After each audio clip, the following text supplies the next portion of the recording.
Oke, halo semuanya, welcome back to William Martanto YouTube channel. Dan udah cukup lama ya saya nggak ngupload video saham, tapi ya memang lagi banyak kesibukan. Tapi kalau cuma sebatas mau update tentang saham, kalian bisa lihat di Instagram lah gitu ya, di Instagram WH Project Official, linknya semua ada di deskripsi.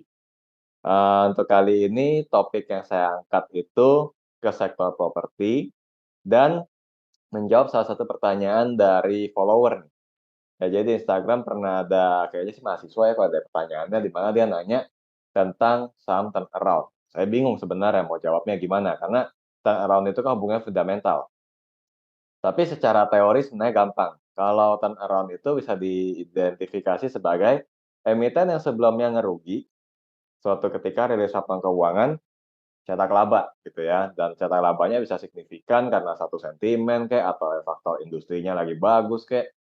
Dan itu bisa sustain gitu, nggak cuma satu kuartal, tapi kuartal-kuartal berikutnya bisa naik terus sehingga nggak lama harga sahamnya nyusul. Dan itu yang disebut turnaround biasanya. Tapi tentunya turnaround-nya ini bisa dua arti sebenarnya kalau menurut saya kan. Turnaround itu kan bisa dari turun jadi naik alias dari rugi jadi laba, atau dari laba jadi rugi juga turnaround sebenarnya kan. Jadi sebenarnya agak-agak bingung. Tapi kalau mengingat kondisi tersebut, saya ketemu di sektor properti ada kondisi yang mungkin bisa mirip. Tapi tentu saja saya sangat open ya buat para penonton kalau misalnya bilang, "Oh itu bukan turnaround Pak," ya nggak apa-apa. Tapi jadi kayak kita, eee, ngebahas dari sektor dan prospek sahamnya aja, di mana kali ini saya akan coba sedikit kombinasikan sama fundamental. To be honest, alasan saya milih sektor properti adalah karena saya ngeliat kondisi yang mirip kayak tahun 2018. Ya, kalau ada yang tahu 2018 ada apa, mungkin akan ngerti maksud saya. Karena waktu 2018, saya pernah diwawancara media di mana sektor properti itu kayaknya jelek, gitu ya. Dan waktu 2018 itu malah benar-benar secara laporan keuangan juga diperlihatkan kinerjanya nggak tumbuh. Tapi kali ini agak beda, laporan keuangannya udah bagus, teknikalnya yang baru mulai atau masih belum kelihatan bagusnya. Nanti kita akan bahas, tapi saya jelasin dulu di awal. Karena di sini saya akan kombinasiin beberapa faktor gitu ya, di fundamentalnya dulu, yang mana growth-nya oke banget, nanti saya kasih kasih lihat. Tapi fundamental saya nggak akan terlalu dalam, dan saya nggak akan ngomongin valuasi juga, karena saya udah beberapa vlog saya sebelumnya, saya juga udah ngaku ke teman-teman bahwa saya tuh nggak bisa fundamental sebenarnya, walaupun dulu saya belajarnya fundamental. Dan saya menganggap saya nggak bisa karena saya ketemu emiten yang ternyata laporan keuangannya manipulasi. Saya langsung bertanya-tanya juga, kalau laporan keuangan dimanipulasi, mau gua ilmu fundamental setajam apa, kayaknya nggak ada guna pada saat itu juga kan. Jadi ya saya menghindari resiko tersebut, saya fokus aja pada teknikal, kalau emang lagi ada momentum emiten sebusuk apapun fundamentalnya juga akan naik, saya pikirnya gitu, dan memang benar gitu kan. Makanya, trading dengan analisa teknikal pilihan sahamnya selalu lebih banyak, gitu. Dan jadi sini kita akan kombinasikan fundamental ke teknikal dan kita coba cek fundamentologinya juga, alias broker summary. Jika broker summary-nya udah mendukung, teknikal udah kelihatan ditahan, fundamental bagus, berarti tinggal awareness orang-orang yang mana itu masalah waktu dan tidak diekspektasikan segera naik setelah vlog ini ya. Oke, tadi kan saya udah bilang sektornya properti, ternyata karena dari growth-nya tuh bagus. Saya lihat dari EPS gitu. Saya jelasin dulu sedikit. Kenapa saya langsung melihat itu jadi hal yang bagus, karena anggapan saya gini loh, properti itu kan aset yang atau kalau dikatakan investasi atau aset itu mahal ya gitu ya. Ibaratnya kalau kita dibilang dari modal investasi pun nggak mungkin langsung direkomendnya properti, kecuali sudah ketahuan background-nya anak orang kaya. Tapi kalau yang masih masih berjuang dari bawah biasanya nggak akan ditawarin kayak gitu-gitu, pasti bilangnya kalau nggak reksadana, saham lah yang murah-murah harganya, atau ya apa gitulah, pokoknya banyak lah yang investasi yang secara budgetnya nggak mahal gitu kan. Tapi properti itu termasuknya yang paling mahal dan walaupun naik nilai juga, makan waktu. Jadi ibaratnya kalau tahun ini Anda beli properti, mungkin baru bisa jual lagi 10 tahun kemudian dalam kondisi udah cuan gitu kan. Tapi kan masih panjang juga ceritanya, itu properti harus dirawat dan segala macam, nggak boleh diabaikan gitu aja, dan apakah memang bisa dijual lagi dalam waktu dekat atau tidak dengan kenaikan nilai segala macam, itu banyak banget. Nah, kalau sampai emiten properti bisa naik labanya, ini anggapan saya pribadi ya, ini jadi kondisi yang juga menunjukkan ekonomi ya. Daya beli orang sudah lebih besar, itu aja anggapan saya. Kalau orang sudah berani investasi properti, even itu kredit, berarti daya belinya udah tinggi dan, seseorang yang beli properti mungkin akan menganggap, ini anggapan saya ya, mungkin merasa bahwa mereka punya kemampuan untuk membayar atau melunasi properti tersebut dengan lebih mudah. Ya, mungkin akan ada mantan gini, orang kredit ngutang, ngutang aja. Iya, tapi kan kalau yang lebih mikirin soal kesanggupan melunasi, biasanya akan mikir-mikir kalau memang secara keuangan mereka nggak sanggup. Tapi kalau misalnya keuangannya sanggup, berani aja orang lebih apa, rasanya lebih berani aja untuk melakukan kredit atau utang gitu kan. Jadi dari situ saya anggapnya mau terlepas dibeli cash atau kredit, emiten properti sudah lebih bagus saat ini terlihat dari labanya. Gitu. Jadi saya nggak nilai ke mana-mana, nggak mempertimbangkan itu dan setelah saya lihat asalkan bukan jual aset, ya udah saya tenang gitu kan. Karena, anggapan saya gini loh, se ini buat saya pribadi ya, sebodoh-bodohnya saya soal fundamental, selama emitennya itu udah lama di bursa, nggak ada masalah, dan dia masih cetak laba, itu udah cukup untuk dibilang bagus lah, gitu kan. Kalau soal valuasi dan lain-lain kan biar market yang menilai. Even kayak saham BCA juga over value sebenarnya kan, tapi kan naik terus, gitu. So, kita mulai ya. Saya udah kumpulin beberapa dari RTI bisnis ya, saya ambilnya yang paling netral aja. Di sini saya cuma ambil 4 aja sih, karena yang secara khusus saya udah kuasain gitu ya, pergerakannya dan emiten yang boleh bilang 4 emiten properti yang dari dulu pasti ada aja yang rekomendasi. Kalau ibaratnya ditanya, "Sektor properti bagusnya apa?" Ya pilihannya kalau nggak Alam Sutra, BSDE, CTRA, Summarecon. Bahkan dulu CTRA sebelum jadi CTRA doang, itu ada CTRP, CTRS gitu kan. Tapi begitu udah digabung semua jadi CTRA, ya udah CTRA jadi stock pick-nya gitu. Ini seperti yang Anda lihat di layar, kita buka dari saham ASRI dulu. Datanya sampai per 18 April. Dan vlog ini saya buat tanggal 23 April, di mana market lagi libur. Ini hari Minggu, dan masih libur lagi 2 hari karena lebaran, gitu ya. Nah, ini laporan keuangan full year 2022-nya. Seperti yang saya bilang, saya ambil dari EPS aja, dan Anda bisa lihat di sini, IPS-nya Asri itu cakep banget. Untuk Desember 2022-nya itu IPS-nya sampai 50. Kalau soal perhitungan IPS dari mana, Anda googling aja kali ya. Nggak usah saya yang jelasin, cuma nambah-nambah durasi, belum tentu lebih paham dari penjelasan saya juga. Jadi biar nanti Google aja. EPS-nya luar biasa, ya.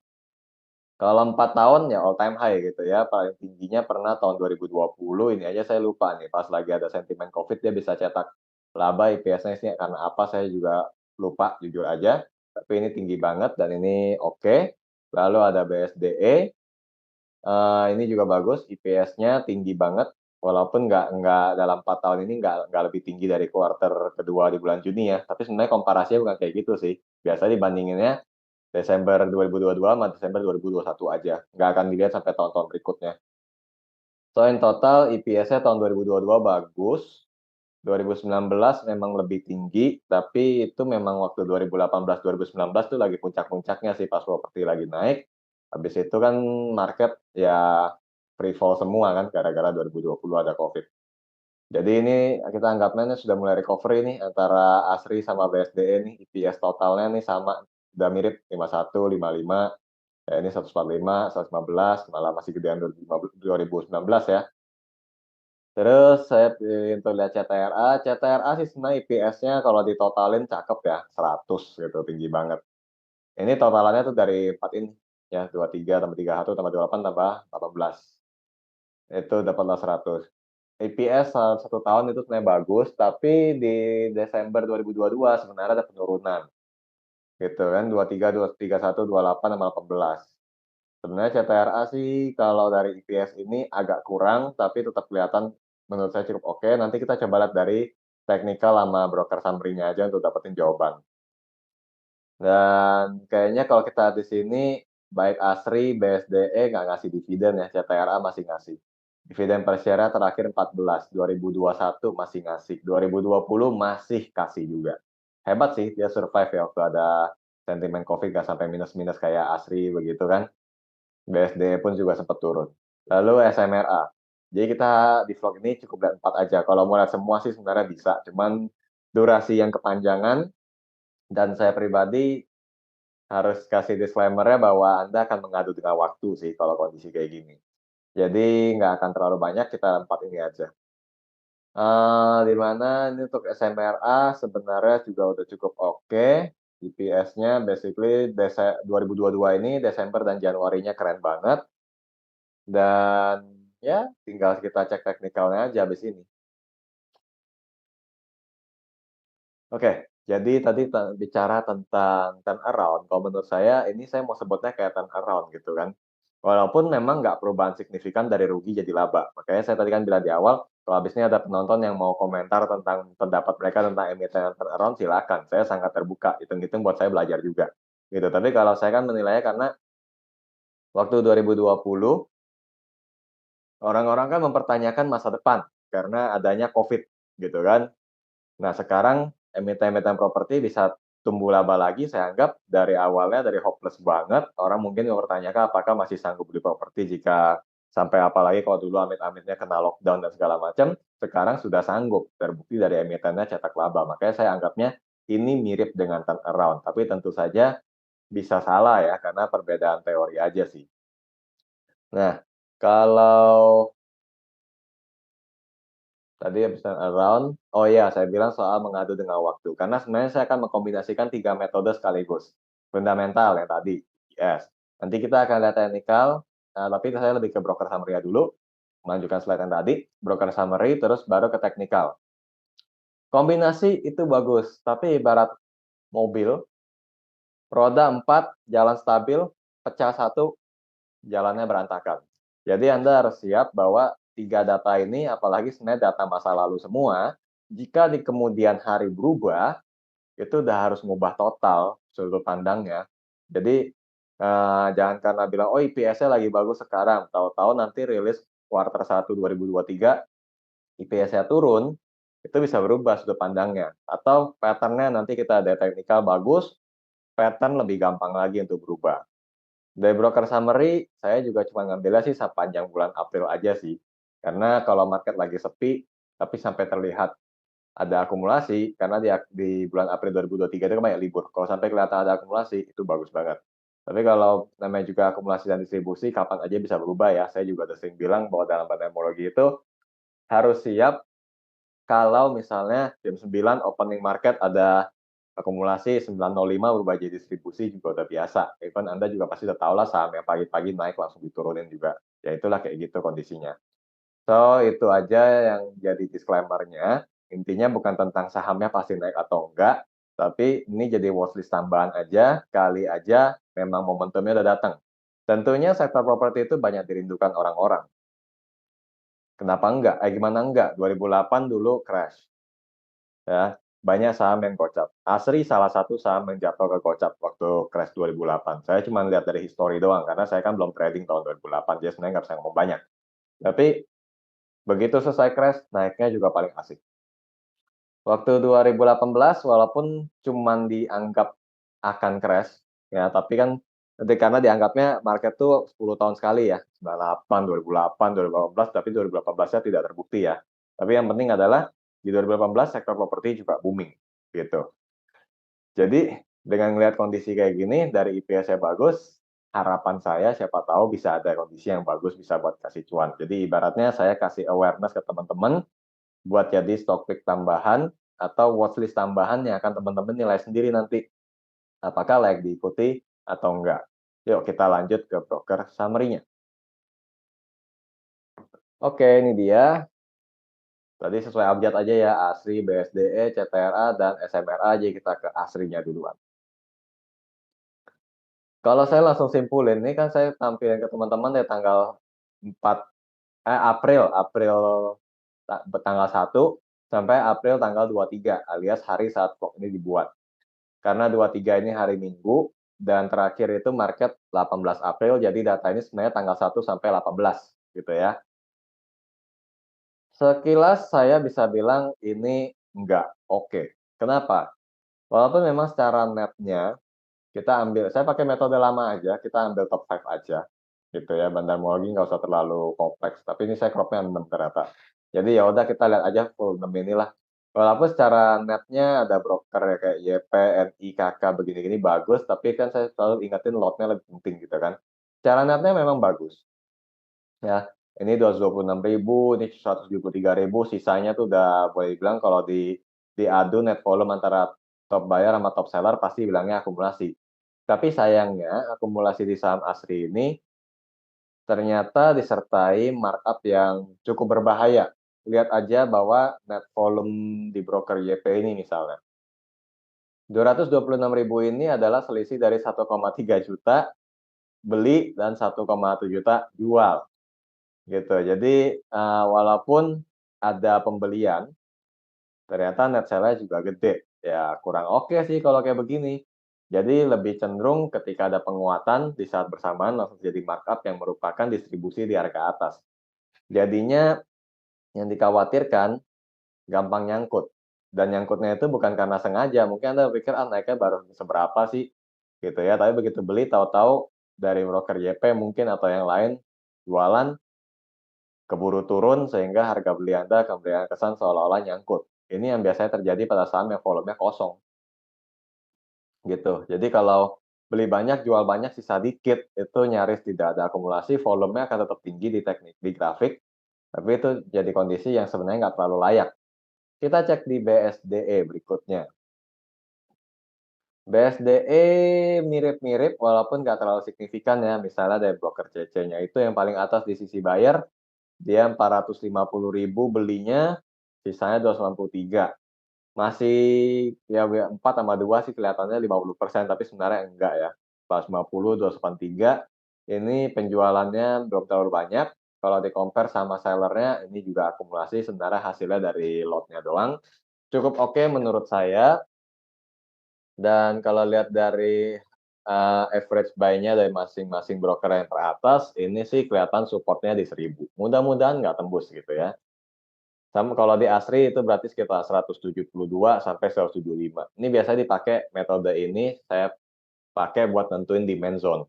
Jadi kalau ada net buy terbanyak di harga berapa, saya anggap itu support-nya.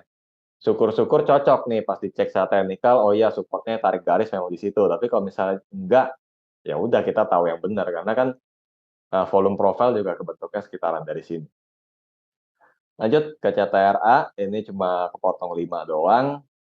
CTRA not bad sih, ya. Dan sebenarnya kalau lihat dari brokernya mirip-mirip sih sama BSDE. Kalau nggak salah sih chartnya juga pattern-nya mirip. Ntar kita lihat ya. Ini ada net buy yang cukup besar. Overall saya bisa bilang CTRA cukup oke. Nah, jadi di sini untuk CTRA tadi fundamental sama nggak fundamental banget deh, EPS sama broker summary-nya berlawanan. Nah, kalau untuk SMRA ini kurang oke karena sama seperti broker summary di ASRI tadi, ini ada broker YP yang aktif banget, beli 671.000, jual 627.000, sisanya cuma 44.000. Net buy sih net buy, tapi nggak gini juga. Kalau kayak begini menurut saya jadi kayak saham yang cuma dibuat trading harian doang, pas naik juga naiknya nggak serius gitu loh. Nah, ini untuk broker summary-nya. Lumayan seru ya, karena setelah ini kita akan cek ke teknikal. Jadi IPS-nya udah oke, itu saya pribadi bilang bagus. Ya kalau untuk broker summary, overall oke, walaupun untuk ASRI sama SMRA-nya kurang. Itu pun gara-gara broker yang sama gitu ya, beli banyak, jual banyak. Dan kalau Anda lihat sekilas, sebenarnya ada beberapa yang kelihatan mirip-mirip. Apakah ini bisa jadi teori bahwa broker summary sektor properti menunjukkan bahwa akan digerakkan oleh broker-broker yang sama? Saya juga nggak tahu, ini kan asumsi-asumsian aja. Sisanya kita cek di teknikal aja. Nah, kita mulai untuk chart-nya, ini kita buka ASRI dulu aja. Nah, benar kan yang saya bilang ASRI itu kan bisa bikin kesan nyangkut kan, karena dia banyak buntut di atas dari chart-nya. Walaupun bagus banget, kayak contohnya tanggal 11 April ini naiknya 12%, gitu ya.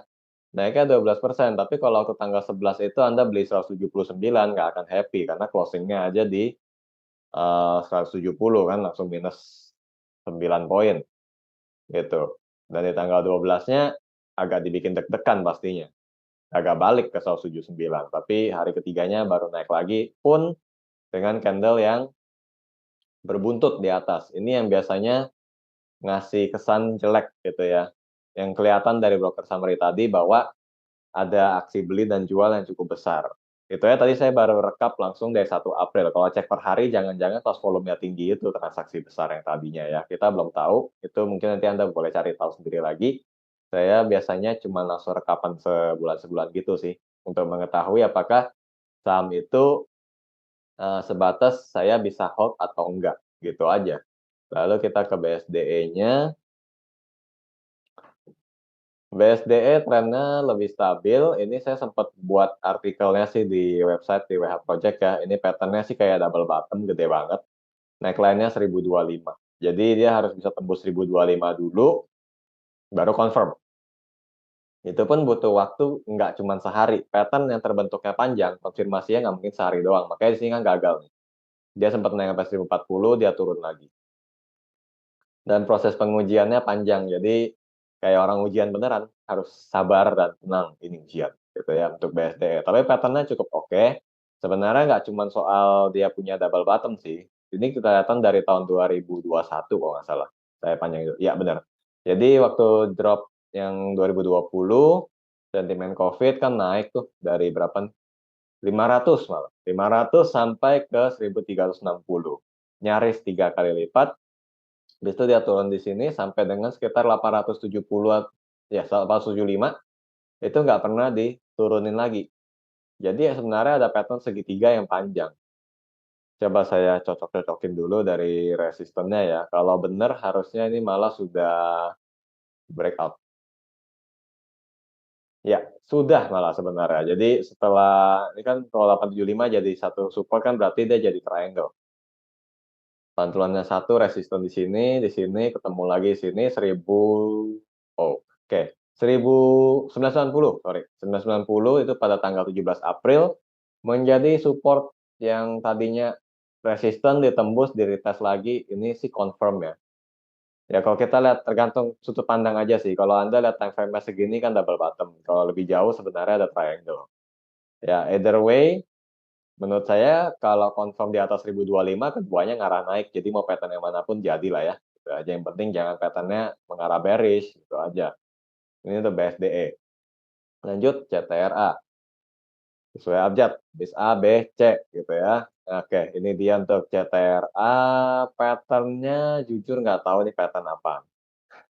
Sekilas saya bisa bilang nih kayak inverted head and shoulder, tapi shoulder kanannya ada 2, ngaco ya kan. Jadi daripada maksa, anggap aja memang arahnya udah lagi naik toh memang higher low juga kan di sini, di 865, lalu ini 920 dan terakhir sekitaran sini di berapa nih, ya 990 juga, harganya mirip-mirip sama BSDE. Sempat ada pattern hammer juga sih sebenarnya, cuma volumenya kurang. Jadi potensi naiknya ada, tapi seperti yang saya bilang di awal, tidak dalam waktu dekat. Untuk CTRA overall bagus. Jadi kalau kita tadi pakai 3 data, saya mah agak concern ke CTRA karena IPS-nya agak turun, tapi chart sama broker summary-nya sebenarnya nggak bisa dibilang jelek, gitu ya. Tinggal Anda pilih mau ikutin yang mana. Lanjut ke SMRA. SMRA yang tadi saya bilang nggak mirip-mirip sama ASRI dan pattern-nya itu terbalik loh, dia ngarahnya turun. Padahal sekilas agak mirip sama BSD sama CTRA tadi. Jadi setelah turun dalam di 2020 tuh ada recover, tapi turunnya udah mau balik ke harga tahun 2020 nih. Di mana tadi? Di sini. Ya ini berarti sekitaran 492. Kalau turun di bawah ini sih jelek, gitu ya. Jadi memang kadang-kadang broker summary agak memperjelas ya, apakah saham tersebut direspon bagus dengan adanya akumulasi atau enggak. Dan untuk SMRA ini ya agak mengecewakan. Jadi kalau dari empat saham properti ini, saya bisa kalau misalnya diminta rekomendasi, saya akan langsung bilang wait and see di SMRA. Kalau buy pastinya saya akan bilangnya di BSDE atau CTRA, itu untuk swing, untuk scalping-nya pilih ke ASRI.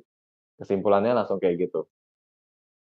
Ya, kalau SMRA wait and see aja, mungkin akan bagus pada waktunya. Kalau memang satu sektor itu udah dipandang bagus, respon pasar udah positif, sudah banyak pembelian, uptrend, yang belum naik akan nyusul. Tinggal apakah nyusulnya akan lama atau cuman waktu sebentar doang, itu kita nggak tahu, gitu. Cukup gampang, ya, dan soal turnaround atau enggak, kembali lagi itu tadi teori saya di depan, dan Anda boleh berkomentar, hitung-hitung kali aja ada yang mau berbagi pendapat buat saya nambah ilmu juga soal turnaround. Nah, biasanya kan saya ada bilang saham yang saya suka, tapi kali ini bukan suka lagi, udah punya, yaitu di BSDE kalau saya. Ya, kalau soal tadi pattern segala macam saya udah ngomong, saya nggak perlu cerita terlalu banyak karena nanti jadi kayak kayak ngarahin orang untuk ikutan beli yang sama. Pokoknya seperti biasa saya selalu bilang, kalau saya ngebahas saham, itu cuma jadi watchlist tambahan di mana Anda sebagai penonton kalau sampai tertarik pun, itu jangan karena semata-mata ngelihat dari channel saya doang, tapi Anda harus analisa lagi sampai Anda sendiri melihat hal yang sama, gitu. Kalau perlu dari data tambahan yang Anda ambil lagi, yang Anda cari lagi di luar. Sampai Anda sendiri baru udah yakin, barulah ikut beli. Kalau misalnya nggak yakin atau nggak setuju sama saya, ya nggak usah beli, gitu. Jadi, ya soal ragu baru beli atau kalau beli jangan ragu, gitu ya. Itu yang paling penting dalam menerima informasi. Mau dari siapapun, even dari saya itu wajib. Supaya tidak ada salah paham, karena saya jelasin ini kan juga bermaksud tadi menjawab soal turnaround dan saya ngelihat potensi properti, syukur-syukur kita bisa cuan sama-sama, gitu ya. Oke, kira-kira ini aja untuk vlog saya kali ini. Ya, harapannya pasti besar banget kalau kita bisa cuan sama-sama dari sini. Kalau misalnya enggak, ya nanti kita aja ada update baru dari sektor yang lain atau enggak. Karena saya mungkin akan membuat lagi di vlog sebelum sahamnya naik. Kira-kira seperti itu, silakan like dan dislike sebagai bentuk respon Anda terhadap video ini, dan kita ketemu lagi pada vlog berikutnya. See you again.